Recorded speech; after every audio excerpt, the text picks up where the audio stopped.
Because there is a risk of mass shootings spreading far beyond what has taken place in Paris, France, with casualties of at least 150 people dead, perhaps 160.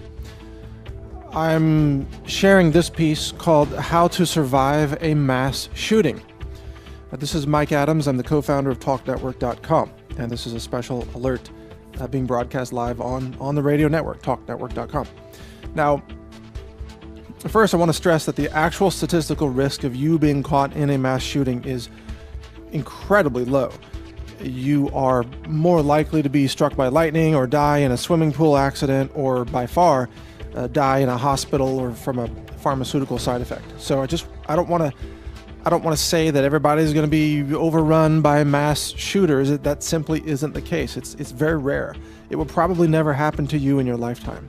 However, if it does happen, here is how to survive a mass shooting. And if you're wondering what are my qualifications to talk about this, no, I have never been in a mass shooting, thankfully. However, I am trained in tactical handgun combat, and I am a well-practiced shooter and highly competent in pistols, shotguns, rifles, and long-range target shooting, like 1,000 yards. So I do have some practical knowledge, and I'll share with you how to survive a mass shooting. If you look at those who survived the Paris shootings, a couple of things come to mind. Number one, those witnesses who did survive, they said that the gunmen had time to reload over and over again. So they had lots of time to keep shooting. During this time, notably, the police were not there. There's always a delay for law enforcement to show up. And also notably, no one was shooting back. That's because, of course, citizens of France are largely disarmed. They are a gun control nation. You might as well call Paris a gun-free zone.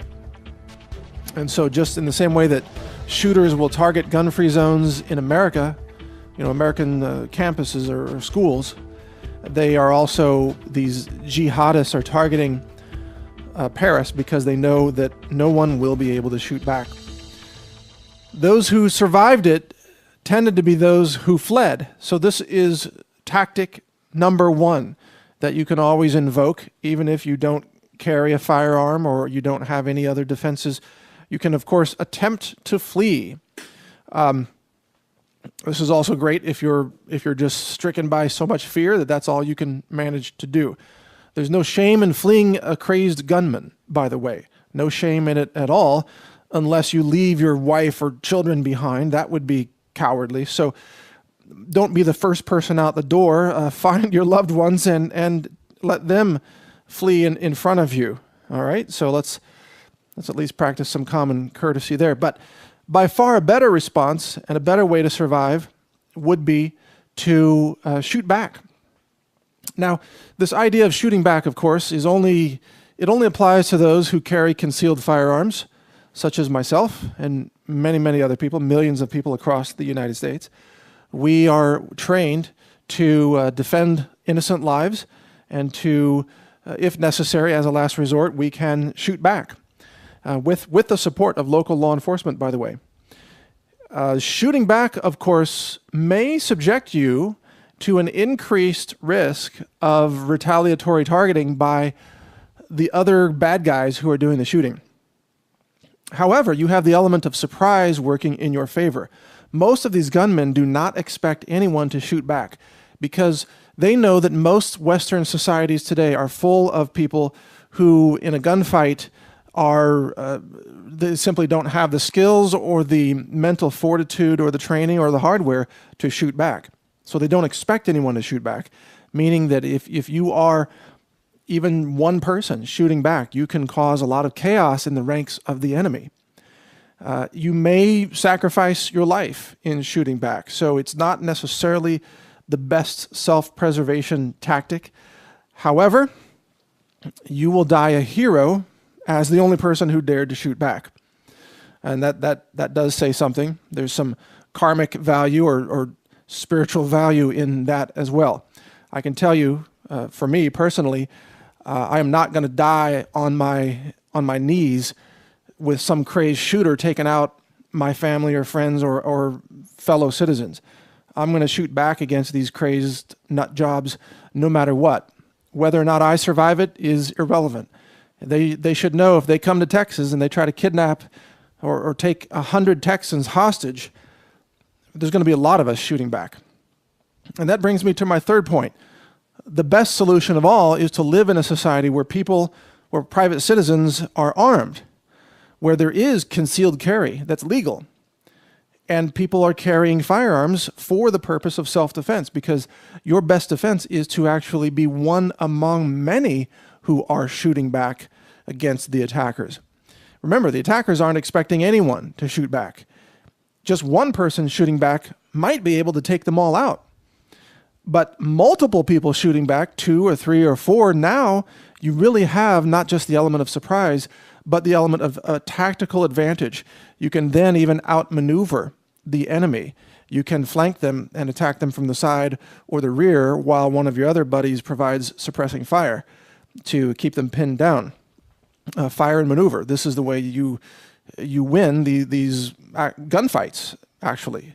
If they even last that long. They may not last that long. But when the citizens are disarmed, as we saw, these gunmen have a chance to reload, shoot people and reload and shoot people and reload multiple times over and over again. And they just methodically go down the row killing people. The fourth option is, even if you aren't armed, and this is a risky maneuver, you can attempt to physically overtake the attackers. There's a very high likelihood that you're going to get killed doing this, but you may inspire other people to follow you. In a typical mass shooting event like this, you only have typically 2, 3, or 4 gunmen, but yet you might have 100 citizens.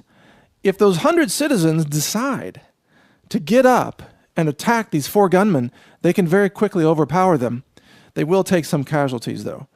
And so that's not something that lots of people are willing to do. Everybody tends to cower in fear, which is understandable if they've never been in these kinds of situations. But typically you'll have veterans and soldiers, guys who were in the military, who were on the front lines. They did a couple of tours in the sandbox. They're hardened veterans. They are the guys who will typically get up and attack, even if they only have their fists.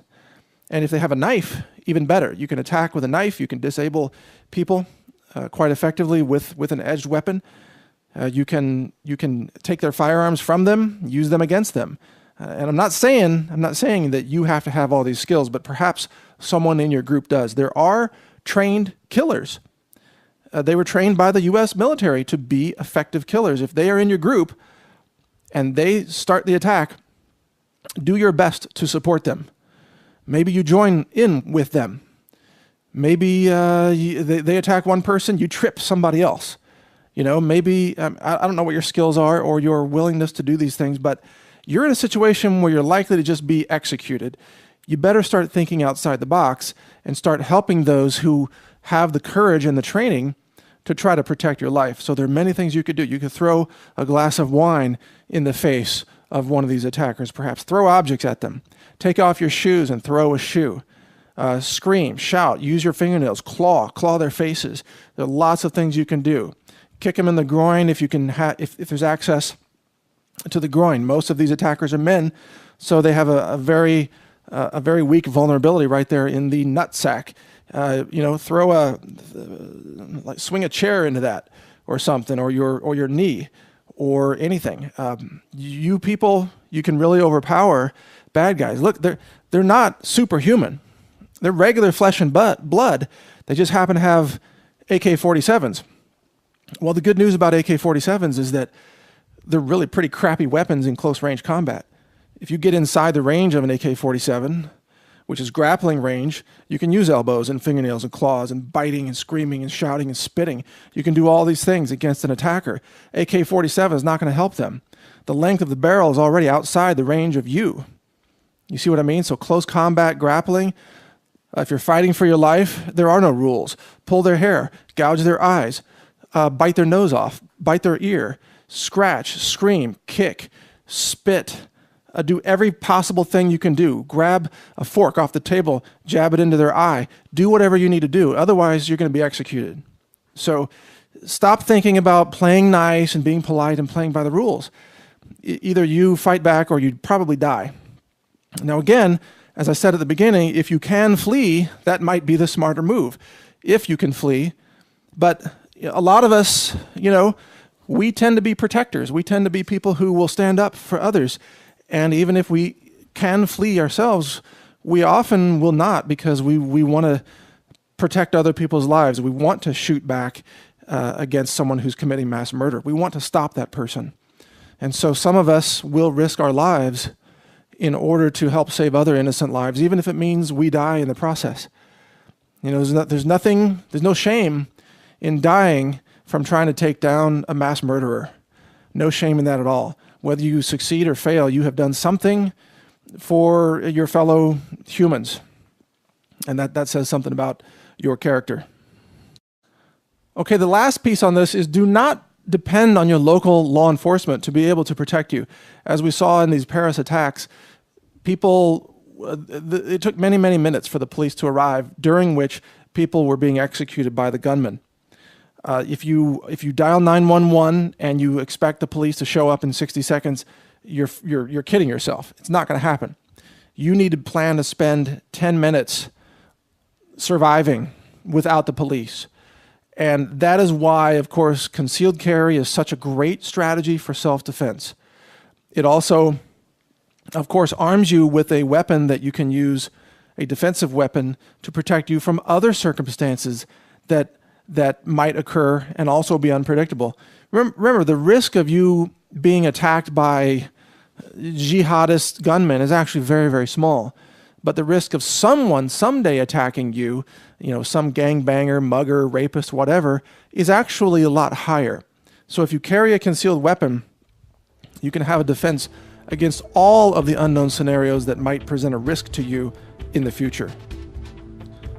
This has been a TalkNetwork.com breaking news update. Thank you for listening. Stay safe. My name's Mike Adams, the Health Ranger. I'm the co-founder of TalkNetwork.com.